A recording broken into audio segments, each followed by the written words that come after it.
Welcome to the Next Level Facebook Ads Podcast with Phil Graham. We help you master Facebook ads and give you an unfair advantage over your competition. Are you ready? Let's go. What's up, podcast family? Welcome to the Next Level Facebook Ads Podcast, episode 437. I'm Phil Graham. Today, I'm going to be sharing why some Facebook and Instagram ads can work extremely well even without a call to action. In fact, sometimes no call to action can end up selling better than an ad that actually has a sales call to action. So we've all heard it. Every ad needs a clear call to action. You should always have that on every ad. But what if I told you guys that some of the most effective Facebook and Instagram ads I've seen lately did not always have a call to action in it at all? In today's episode, I want to talk about why you guys should consider running ads without a call to action alongside of your regular ads, because it could potentially be a very powerful thing. So I'm super glad you guys are here. It is September 23rd. I think it's the first day of fall. And if it is, happy fall to you. It's a great time of year. Football is back. The weather starts cooling off. The holidays are not that far away. And it's also a great time to be running ads, planting seeds for that very important and valuable holiday season. So I hope you guys are enjoying it so far. I know I am. And before we jump in with the content, I just wanted to mention, if you guys are looking for any help with your ads, whether that's one-on-one coaching or maybe you want somebody to just do it all for you so you don't have to mess with it, for either one of those things, just go to my website, philgrahamdigital.com, or you can DM me on Instagram at philgrahamdigital, and let's connect.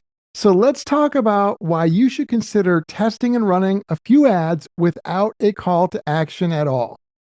So it's true, most of our ads do have a call to action. That's normal. That's what happens with most advertisers. Click here, learn more, shop now, book a call.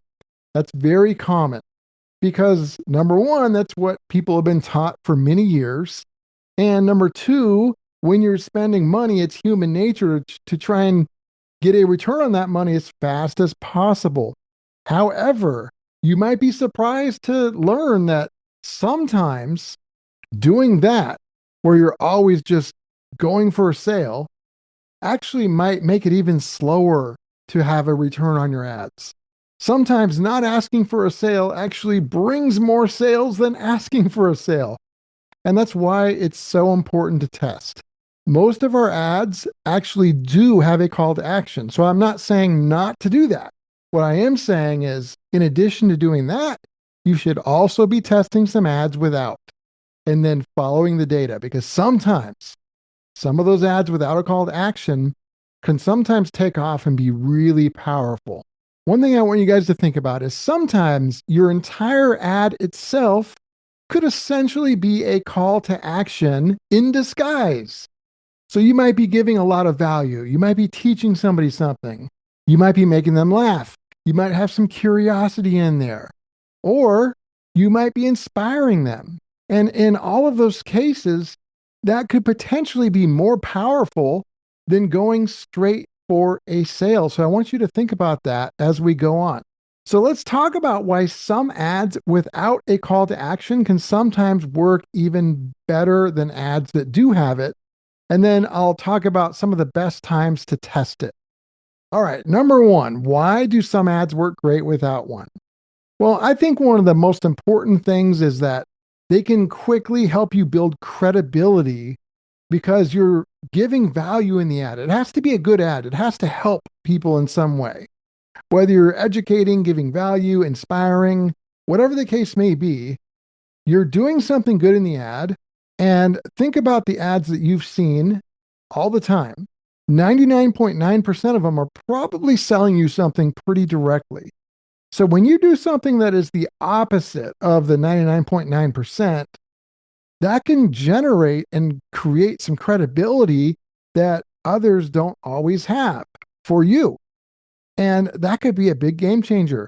Also, when you're doing something opposite of what most people are used to seeing, it can help you stand out. And that's a big game changer. So those are some good reasons why an ad that isn't going straight for a sale can sometimes help get you noticed more and actually work better in some situations. Another one is that they can feel more native and look and feel less like an ad. In fact, sometimes an ad that you run can look and feel like a regular post on Facebook or Instagram. There are some people, when they see that it's an ad, will immediately just keep going and not look at it. But if it looks like a post, if it looks like just a normal person posting something, even if it is an ad, that can get their attention because it looks native. It can also boost your engagement. They can share it, people can save it. And again, sometimes that can create more results than if you were asking for a sale in the first place. So just remember this. Sometimes if it doesn't look like an ad, it might perform better than anything that screams ad or screams click now or buy now. And again, I want to be very clear. I'm not saying to run all your ads like this. Most of our ads do have a call to action. Remember that. But what I am saying is to try both. That's the beauty of this. You can test both even at the same time, and then you can follow the data. If something's working, scale it. If it's not working, figure out why, adapt, change it, and then look at the data and you rinse and repeat. It doesn't have to be either or, it can be both. And then you make smart decisions based off of what happens. You've got to have good ads, though, that can't just be plain boring ads or self-serving ads. You've got to really help people one way or another in these ads. And you can do that no matter what, whether you are a product business, a service business, a local business, a digital business. There's always a way to give value. So let's talk about when you can maybe break the always have a call to action rule. There's a lot of different times and situations where that could be really beneficial for testing. Let's talk about a couple of my favorite ones.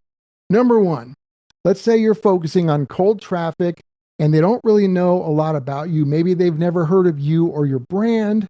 That can be a great opportunity to try an ad that just is pure value, that has no clear call to action, because that might get their attention way more than if it looked like an ad. And that's something that could be a game changer. Now, obviously, we run plenty of sales-focused ads to cold traffic as well.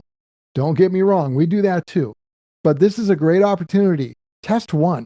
Test one great value ad with no call to action to cold traffic and see how that affects your numbers. And some of you will be really surprised what you see. Another great time for an ad like this could be as part of your retargeting. Now, clearly, most of our retargeting ads are also going to have a specific offer, but every once in a while, I'll send a retargeting ad, and I know that they've already seen our product or service. They know what we're offering. And so what I can do is I can send an ad of just pure value. And I don't have to worry about if they know about the offer because they've done something to know about the offer, or else they wouldn't be in the retargeting audience to begin with. So yes, of course, we still have our normal retargeting where maybe somebody abandoned their cart and we try and get them to check out. We might even give an extra discount for that. We have lots of different retargeting ads that are specific with a call to action. But again, if you sometimes throw in some of these other ads that don't have a call to action, it's going to stand out. And sometimes they sell even better. So that's a great time to test it. And then the other time where I really like testing these is when you've got a bunch of different creatives, whether it's images or videos or both. And you're really looking for a creative that is essentially scroll stopping. You're like testing to see what gets people's attention. Well, anytime you have an ad that doesn't look like an ad, then that creative can really shine or not, right? You'll get a good, clear indication of what works good and what doesn't. And so sometimes we'll have an ad with no call to action at all. We'll test like 5 different videos or images, and then we'll get a good feel for which ones are getting people's attention more than others. And then guess what? We can also test those in other campaigns that do have a clear call to action. So those are 3 great times that you can kind of break that rule of always having a call to action and do it a little bit different. But again, the key here is this. Don't do one or the other. Do both. Test both. Most of your ads should typically have a call to action, but have a couple ads here and there every once in a while that don't, and then look at your numbers and see how that affects things. For some of you guys, those will end up potentially being your best ads that sell better. And if it's not, then keep doing the other style of ads or keep trying to make better ads without a call to action and keep reviewing the numbers, adapting, and then rinse and repeat. And as always, just a reminder, it's always important to point out that every business is unique. Results can vary. There's no guaranteed outcomes. So always keep that in mind.